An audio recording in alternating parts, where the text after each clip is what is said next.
स्वामी विवेकानंद जी के बचपन के नाम नरेंद्र था।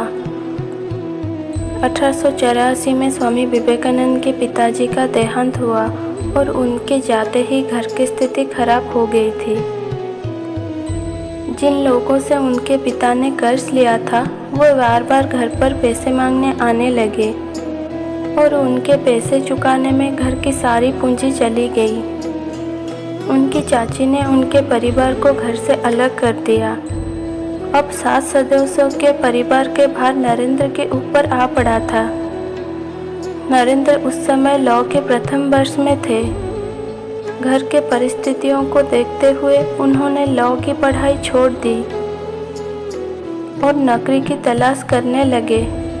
घर की परिस्थितियां इतनी खराब हो गई थी कि कभी कभी दिन में एक बार ही भोजन मिल पाता था।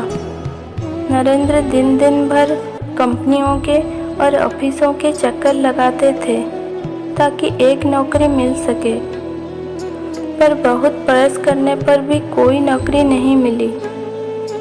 नरेंद्र उस समय बीए पास थे, इसलिए अधिकारी वर्गों के पदों के लिए आवेदन करना प्रारंभ कर दिया।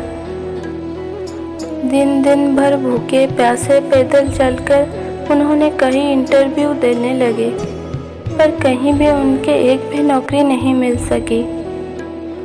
इस तरह एक दिन जब वो इंटरव्यू में रिजेक्ट होकर लौट रहे थे, तभी अचानक सड़क के किनारे बेहोश होकर गिर पड़े। जब उन्हें होश आया तब वो घर पर थे, लेकिन अब उनका ईश्वर पर से भरोसा उठ गया था। वो मन ही मन सोचे, यदि भगवान होते तो क्या इतने प्रयास करने पर भी सफलता न देते। यही बात किसी ने जाकर दक्षिणेश्वर के काली मंदिर में श्री रामकृष्ण परमहंस को बताई। उन्होंने कहा, नहीं, ऐसा नहीं हो सकता, तुम नरेंद्र से मेरे पास आने के लिए कहना।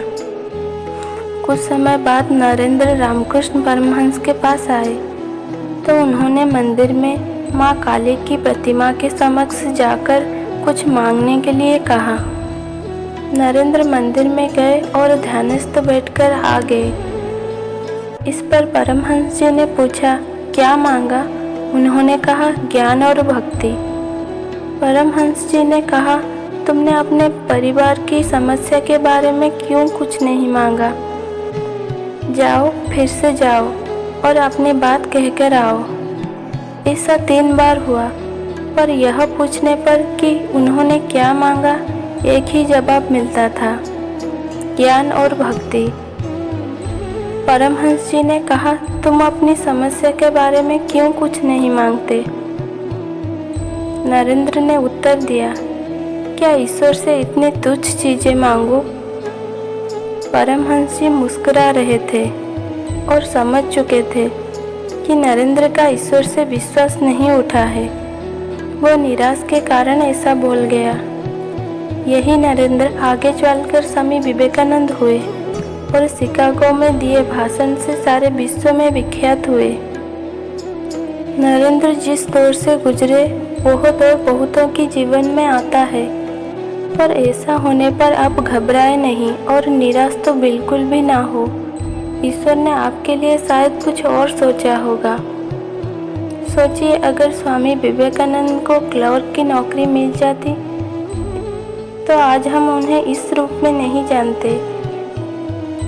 इसलिए ईश्वर पर विश्वास रखो और सदैव अपना लक्ष्य प्राप्त करने के लिए प्रयासरत रहो।